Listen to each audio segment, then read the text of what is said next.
die Eufrat rivier en die boek Openbaring, deel 116. Ek is professor Hans Redlinghuis van die eerste gemeente van Javashua in Suid-Afrika, Pretoria, Montana, ook internasionaal. Sou jy belangstel in enige van my boeke wat ek geskryf het, dink spesifiek hierso aan die boek, die 2 sleutels tot die boek van Openbaring, wat u dalk heel waarskynlik al het, is 'n baie goeie geskenk om vir iemand anders te gee, om tot die totale geopenbaarde boek van Openbaring se waarhede te kan kom. Sou jy belangstel in die 2 sleutels of enige ander boek, of miskien 'n vraag hê of iets wil weet, kan jy my kontak by my WhatsApp nommer 0722-367-124, gaan na my webtuiste https://javashua.co.za. Dis soos wat dit hierbo is, né? As dit die eerste keer is dat u na die reeks kyk, is verskriklik welkom en ek verwag dat daar baie nuwe mense gaan wees. Wat kyk, gaan na deel 1 toe, begin by deel 1. Werk hom deur, daar's 'n magdom inligting wat u reeds gemis het. Vir die nuwe mense wil ek sê, as u begin, kry vir jou die boek, die 2 sleutels tot die boek van Openbaring. Dis by my, al my boeke, ek is nie, my boeke is nie in die boekwinkels nie, wil nie my boeke in die boekwinkels hou nie, want ek preek teen die New Age, die vrymetselarry, die koemboekwinkels en al die goed, so hulle wil dit nie hê nie. Alright. So wat jy moet doen, jy kan my kontak by my WhatsApp nommer, dan gaan ek dit met u deel, die prosedure om dit te kry. Jy moet inteken op die YouTube kanaal as nuwe kyker, sodat u die kennisgewing kan kry van al die verskillende studies waarmee ons besig is. Vertel ook vir ander. Het is net baie belangrik om te weet, ons vereenselwig ons met geen godsdienstige groepe in die wêreld, enige kerke, denominasies of organisasies nie. Ons is net 'n eindtyd Bybelstudiegroep en ons gebruik die oorspronklike antieke Hebreëse name, soos in die verbande Bybel, die Restoration of the Original Sacred Name Bible, the Rotherham Version, wat jy in geen boekwinkel in die wêreld kan kry nie. Nie eers Amazon het hom nie. Openbaring hoofstuk 21, die Nuwe Jerusalem, Openbaring 21 vers 9. Nou, ek het laasweek vir u gesê dat u moet vir vanaand 'n veiligheidsgordel saambring, soos ons hom ken in Afrikaanse seatbelt, né? Hy sê daar, soos jy die handboek het, 29.9, die vrou van die lam. En een van die 7 engele wat die 7 skale gehad het, vol van die 7 laaste pla. Een van die 7 engele, ekskuus tog, skoon my, die hele dag, oproepe en WhatsApps, met die ding van Dani Botha se wegraping, wat toe nooit plaasgevind het nie. So my stem het so 'n bietjie seer gekry. En een van die 7 engele wat die 7 skale gehad het, vol van die 7 laaste pla, het na my Johannes gekom, en met my Johannes gespreek en sê, kom hierheen, en ek sal jou die bruid van Javashua toon, die vrou van die lam. Nou wat beteken dit hierso in Openbaring 21? Is daar nou nuwe pla, want hy sê hy het 7 skale met 7 pla, van die laaste 7 pla, maar ek dacht dan alles is klaar verby gewees. Jy sien, hier is die engel wat hy hierna verwys, is dieselfde engel wat die werk gedoen het met die laaste 7 pla. Nadat het ons nou hierdie versgedeelte klaar gelees, besef ons onmiddellik dat die wederkoms van Javashua vir sy bruid reeds na meer as 7 jaar en 105 dae gelede plaasgevind het. Wanneer vers 9 verwys na die engel wat die 7 skale gehad het, is dit alleenlik om ons aandag te trek op die spesifieke engel. Luister mooi, die spesifieke engel. En nie omdat hierdie engel enige skale in die Nuwe Jerusalem gaan uitgooi nie. Niks. Want hierdie spesifieke engel se werk was reeds klaar gedoen voor die slag van Armageddon. Al wat hier gebeur is dat Jaffa, ons Elohim, vir ons wys watter magtige tipe engel steeds in die hemel is. Wat menigte kerke en Christene glo mos nie meer in die hemel en die wederkoms van Jaffa nie. Baie protestante kerke glo nie aan die wederkoms nie. In die laaste gedeelte van vers 9 kom hierdie engel weer reeds sy skaal op die aarde uitgegooi en neem Johannes om vir hom die vrou van die lam te wys. Hoe sy nou lyk na 7 jaar en 105 dae. Wanneer die Bybel praat van die vrou van die lam, is 'n sekerlike verwysing na die bruid van Jaffa. Halleluja. Nou wil ek net sê, daar's 'n tweevoudige gedeelte van die bruid van die lam. Jy die heidense bruid, is ons wat by die einde van Openbaring 3:22 weggetrek was. En natuurlik,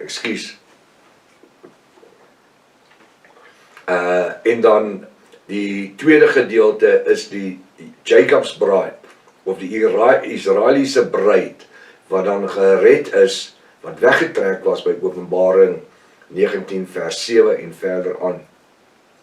Toe Jaffa sy voet op die olyfberg gesit het. En saam, die twee helftes, die Gentile bride en Jacob's bride, word hulle een en hulle word genoem die vrou van die lam. Wanneer ons nou die volgende gedeelte bestudeer, is dit belangrik dat ons net weer lees wat die Bybel geskryf staan. En nie sekere Christelike kerke reeds vir eeue vir ons geleer het in die dogmatiek en teologie nie. Die heilige Jerusalem. En hy, wie is hy? Naamlik die engel van Jaffa, het my, dus Johannes, in die gees weggevoer. So in die roog het hy weggevoer. In 'n groot en hoë berg en my Johannes, die groot stad getoon, die heilige Jerusalem. Sê vir my, is Jerusalem vandag heilig? Nee. Nee, is dan vol, wie beheer wie beheer Jerusalem vandag in 2025? Die moslems. Nee, die Israeliete, nee, die moslems.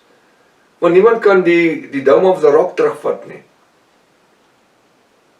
So is nie die Palestiniërs nie, dit is die moslems. Nou sê hy, in Groot Berg en my Johannes die groot stad getoon, die heilige Jerusalem. So vandag sê Jerusalem is nie heilig nie, dit is net 'n gewone stad, soos enige ander stad, wat uit die hemel van Jaffa neerdaal. So uit die hemel gaan daar 'n nuwe Jerusalem neerdaal. Waar staan Johannes nou? Op 'n hoë berg. Ek dacht aan ons het reeds saamgestem dat die hele aarde deur die waters oorstroom was. Was al die berge nie toegemaak nie? Natuurlik. Waar kom hierdie hoë berg nou vandaan? Wat sê u? Beteken dit dat daar ook berge in die hemele is? Natuurlik nie. Dit beteken dat u nie die beeldspraak in hierdie versgedeelte raak gelees het nie. Luister mooi wat hy sê. Hierdie versgedeelte begin deur te sê dat hy, naamlik die engel van Jaffa, het my Johannes, wat staan daar? In die gees weggevoer. Hy het nie op 'n berg gaan staan nie. In die gees. In die roog. Dit beteken dat dit wat Johannes skryf met die geestelike te doen het en nie met enige vlees van mense nie. So die nuwe Jerusalem is 'n geestelike stad. Dis nie 'n stad wat met stene en goud en klippe gebou is nie. Verstaan ons dit? Wanneer Johannes, maar jy moet net onthou dat die Jode en die Messiaanse ouens en die Christendom en die Katolieke, hulle vertel jou daar kom 'n nuwe Jerusalem op die aarde waarin geregtigheid sal woon. Wanneer Johannes verduidelik dat hy op 'n hoë berg besig was, is dit net beeldspraak om te bewys dat Johannes hierdie nuwe Jerusalem van bo af aanskou het, sodat hy in die posisie kon wees om alles wat binne in die nuwe Jerusalem is, te kan sien en om dit volledig te kan beskryf. Dis al hoekom hy sê hy is op 'n hoë berg, dat hy uit die hoogte uitkyk.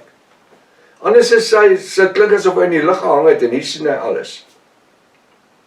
Johannes verduidelik dat hy vanuit die opperhemele gesien het, toe hierdie groot stad, naamlik die nuwe Jerusalem van Jaffa, uit die hemel neerdal op die nuwe aarde, hierbo, nie daaronder. Hieronder is alles toegemaak met water, daarbo.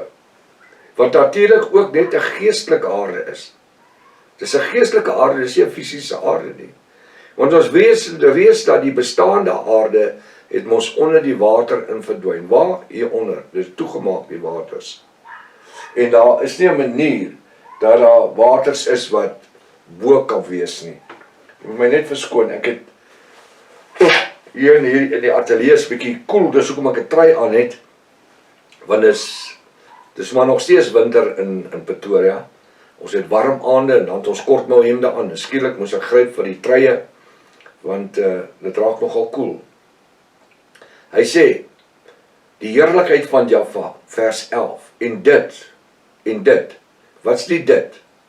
Naamlik die nuwe Jerusalem, het die heerlikheid van Jaffa gehad. Wat is Jaffa se heerlikheid? Dis 'n geestelike teenwoordigheid.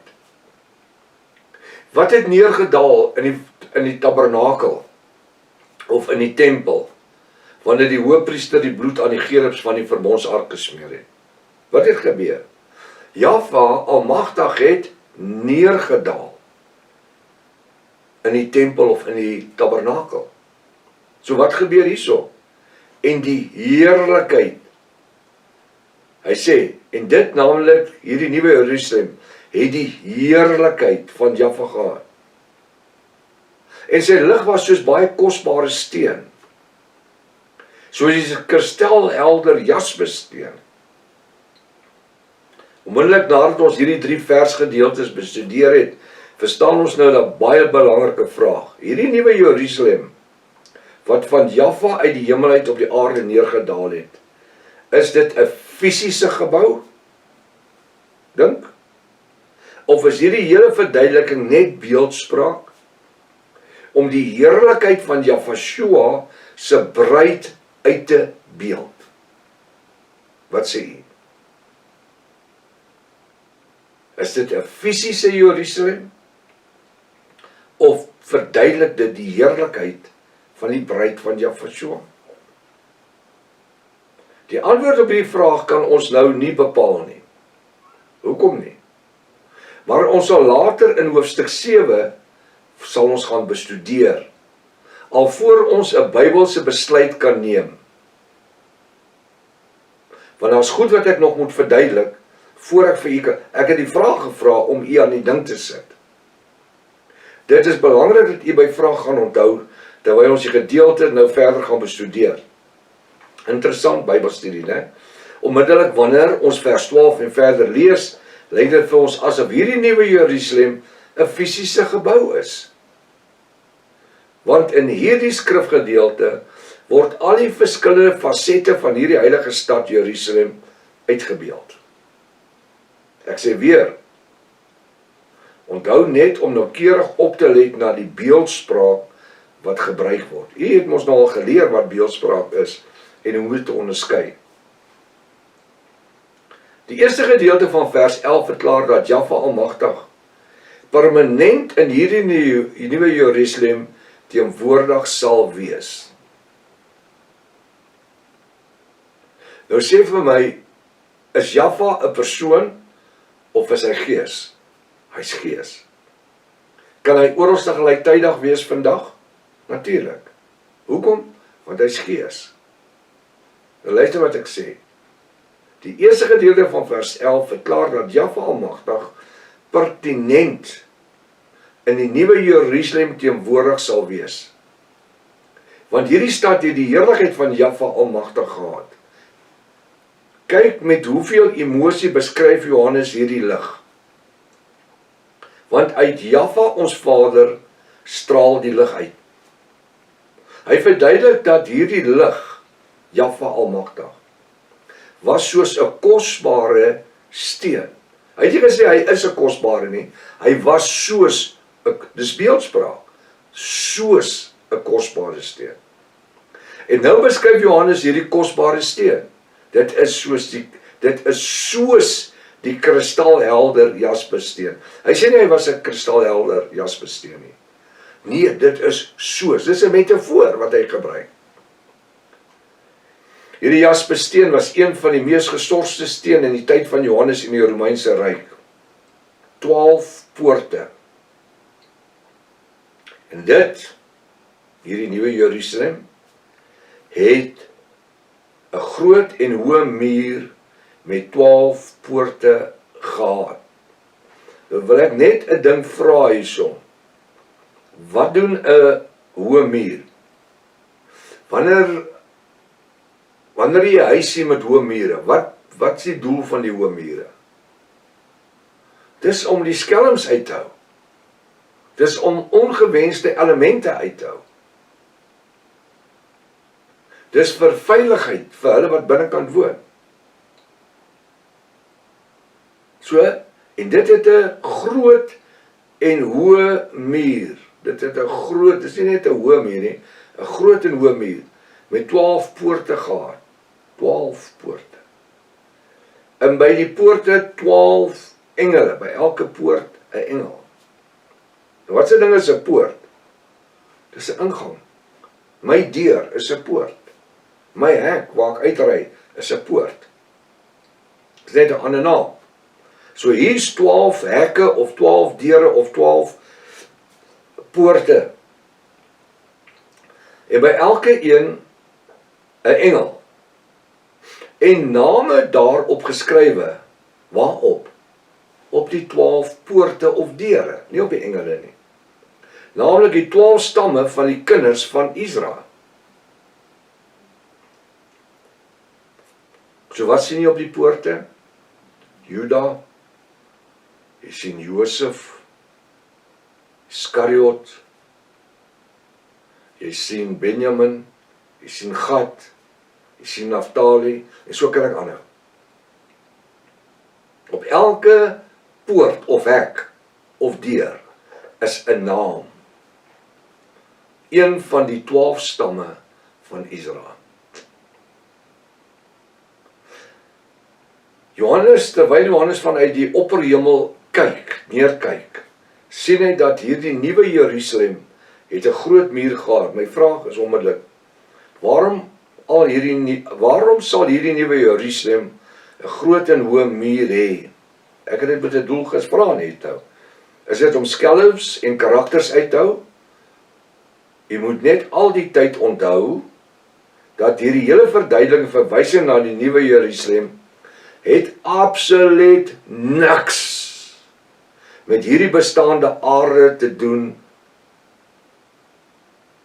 Alhoewel die Christelike kerke is, wie beweer dat alles wat u hier lees op hierdie bestaande sonnige aarde van ons gaan plaasvind. Waarom? Omdat hulle nog nooit hierdie bo-natuurlike openbaring van Jahwe ons Elohim ontvang het nie. Dat hierdie aarde na die slag van Armageddon geheel en al onder water in sal verdwyn nie. Ons maklik. Die woord sê dan, en die see was daar nie meer nie. Na die slag van Armageddon. Hoekom nie? Waar is die see? Het hy opgedroog? Nee. Die ys het gesmeld. En die vars water in die see het toegemaak. En daar was net een watermassa. Hieronder was die see gewees. Nou is al die water gemeng.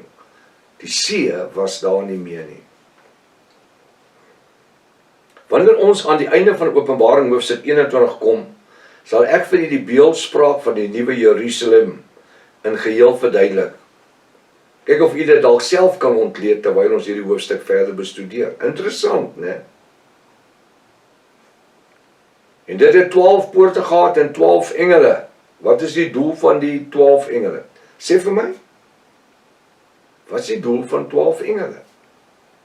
Is dit om skelms uit te hou? Het hierdie engele sware van vuur gehad? Sê nie. Waar kom die skelms vandaan, wat dan moet uitgehou word? As die woord van Jahwe verklaar, dat niks onheiligs in die hemel kan ingaan nie. 1 Korinte 15, daar vers 48 en aan, tot 58, sê in 'n oogwink in 'n oomblik word ons verander uit 'n verganklike en 'n verheerlikte liggaam. Uit hierdie vleeslike en 'n geestelike liggaam, Yahweh tegemoet in die lig. Halleluja. Wat gaan van vlees daarin? Niks. Jy kan niks saam met jou saamvat nie. Die vlees kan nie funksioneer nie. Dit moet 'n verheerlike, geestelike liggaam wees. So daar kan nie skelms in die hemel wees nie. So, daar kan niks onheiligs inslip nie. Verstaan jy wat ek nou gesê? So hoekom is daar 'n hoë muur? En 'n groot hoë muur? Dink bietjie. Ek wil hê dat ons nou weer vers 12 stadig moet lees. Wanneer jy dit lees, moet jy kyk waar op die 12 name van die 12 stamme van die kinders van Israel geskrywe is. Is dit op die 12 poorte geskrywe, soos meeste protestante kerk dit reeds vir eeue leer? Of is dit op die 12 engele van Jahwe geskrywe? Lees weer vers 12 en lees net wat die Bybel geskryf staan en vergeet vereers wat die kerke ons geleer het. Wat het u gelees? Eerstens, volgens vers 12 verduidelik Johannes verwys Johannes na die hoë en groot muur. Dan verwys hy in dieselfde sinsnede na die 12 poorte. Nou verwys Johannes na die 12 engele van Jahwe. Reg in die begin van die boek van Openbaring het ons volgens die woord van Jahwe ooreengekom dat daar 'n engel of boodskapper vir elkeen van die 7 kerktydperke of gemeentetydperke was. Is dit reg? Natuurlik. Hierdie 12 engele wat by die 12 poorte se ingange staan, is 12 boodskappers of engele. Want 'n engel is wat? Hy's 'n boodskapper. Wat Jahwe almagtig gedurende die 7 jaar en 105 dae gebruik het om die oorblyfsels van Israel te oortuig, om Jahwe van hierdie engele of boodskappers het een naam. Nou luister wat sê hy. Ek wil weer hier gedeelte vir u lees. Baie belangrik om dit te verstaan. Hierdie 12 engele wat by die 12 poorte se ingange staan, is die 12 boodskappers of engele wat Jahwe almagtig gedurende die 7 jaar en 105 dae op die aarde gebruik het. Dit was in die groot verdrukking, om die oorblyfsels van Israel, die 1/3, die remnant, te oortuig om Jahwe as hulle verlosser en saligmaker Messias te aanvaar. Elkeen van hierdie engele of boodskappers het een naam, van een stam van Jakob. Skielik gaan die lig aan. Die engele, 12 engele, wat die 12 stamme verteenwoordig van Jakob, is die 12 engele. Wat se ding is 'n engel? Is 'n boodskapper.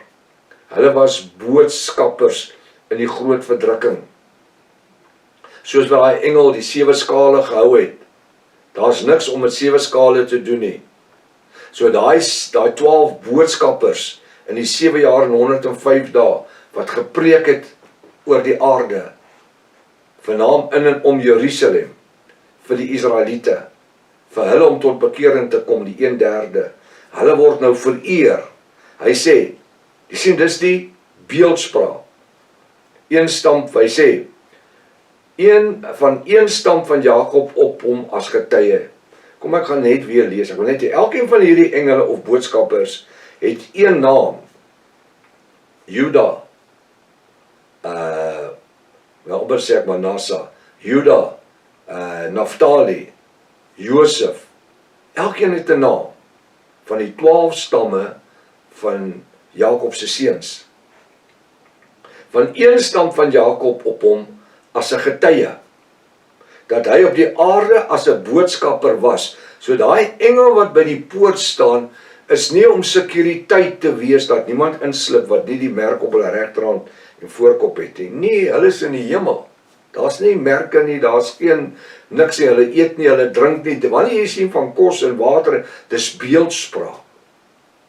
Ons gaan vanaand in Openbaring 22 hierdie beeldspraak so diep ondersoek. Dat hy op die aarde as 'n boodskapper was, om die harte van die volk van Israel tot Jahwe Almagtig te bekeer. Dit staan nie so in die Bybel nie. Dat op elke poort was daar 'n naam geskryf nie. Dis nie wat dit sê nie. Die engel het die naam gedra van die stam. Maar wel op elke een van die 12 engele of boodskappers was daar een van die 12 stamme van Jahwe van Israel geskryf. So hy het, die beeldspraak sê, hy die stam van Israel verteenwoordig. Hy sê, as die name van die 12 poorte geskryf was, waarom word dit dan nie direk in die woord van Jahwe so genoem nie, terwyl die 12 poorte bespreek was nie? Maar wanneer die 12 engele of boodskappers van Jahwe bespreek word, verduidelik die woord dat hulle, naamlik hierdie 12 engele of boodskappers, die 12 name van die 12 stamme van Jakob, hy sê Israel. Israel het nooit 12 stamme gehad nie, dis Jakob. Jakob word later verwys as Israel. Hy sê, en daar was een stam wat Israel was. Ons weet mos, dat Juda en Ephraim. Ephraim is natuurlik Josef se seun. Het saam met sy oom, Juda weggetrek. En daar word die stam Israel gebore. Ja, later het daar oorlog gekom tussen die twee en hulle het weer gesplit. Maar die stam Israel het toe reeds bestaan. Alhoewel Jahwe vir Jakob sê, uit jou sal Israel voorkom. Die 12 name van die 12 stamme van Jakob ontvang het. En waar hierdie engele in die hemel beweeg, is hierdie 12 name van die verloste stamme van Israel altyd sigbaar. Enige plek waar jy in die hemel beweeg, waar die nuwe Jerusalem teenwoordig is, sien jy een van die 12. En dis hoekom daar 12 poorte was. Sê vir my, is 'n engel 'n gees? Natuurlik. So waaroor het hy 'n poort nodig? Net 'n vraag. Ek hoop u besef dat dit ons so pas in die woord gelees en bestudeer het.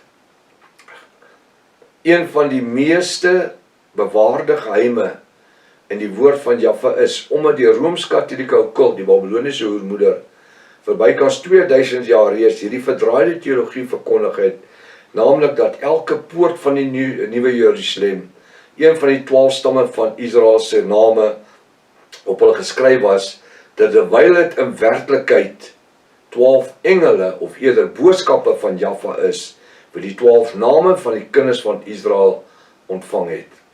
Hierdie skrifverwysing is een van die onskriftuurlike, hierdie skrifverwysing is een van die onskriftuurlike pilare waarop die 1000 jaar van aardse vrede gebou is. Prys die naam van Jahwe, dat Jahwe deur sy Ruach HaKodesh steeds vandag besig is om mense wie jare in kerke gesit het, so oop te maak vir sy bo-natuurlike geopenbaarde woord, en hulle deel van die bruid van Jahwe maak, deur wedergeboorte, nadat hulle tot bekering gekom het. Halleluja, halleluja. As Jahwe wil het ons Saterdag 27 September het ons weer 'n onderdompelingsdiens. Ons gaan weer mense begrawe in die gees, halleluja. Waar hulle opstaan, 'n nuwe skepsel in Jahwe. Bybel sê die ou ding het verbygegaan, alles het nuut geword. Prys die naam. Wanneer ons nou van die 12 poorte lees, het dit absoluut niks met die 12 name van die kinders van Israel te doen nie. Maar dit dui bloot op die posisie van die 12 poorte. En daarom word van 4 windrigtings, hy sê daarom word 4 windrigtings hiervoor gebruik. So wat gaan gebeur? Ons gaan na 4 windrigtings kyk. Hy sê vers 13, aan die ooste kant was daar 3 poorte, 3 deure, 3 ingange. Aan die noorde kant 3 poorte, aan die suide kant 3 poorte en aan die weste kant 3 poorte. Ek dink ek het nodig om iets vir u te probeer verduidelik aangaande die 3's nie, die groepe van 3, 6, 9, 12 nie. So wat sien ek? Wat het u nou, of wat sien u as ek vir u sê dat hierdie nuwe Jerusalem het poorte 3, 3, 3, 3. Nou met my handse, wat moes jy dit opgetel het. Dit beteken dat die Jerusalem lê vierkantig. Hy sê dit vir ons. 3 aan daai kant, 3 aan die kant, die poorte, 3 aan die onderkant, 3 aan die bokant. So daar is 12 poorte regom. So 3 aan die een kant, 3 aan die ander kant, 3 aan die regterkant, 3 aan die linkerkant. Halleluja. Nou ons gaan nie veel meer oor dit sê nie, want daar is nie veel meer oor te sê nie, maar ek wil hê dat u vir huiswerk gaan en vanaf vers 14 dit gaan bestudeer in die eie notas maak. Tot volgende week as Jaffa lewe ons gesondheid spaar. Maranatha, Jaffa Shua kom weer. Halleluja.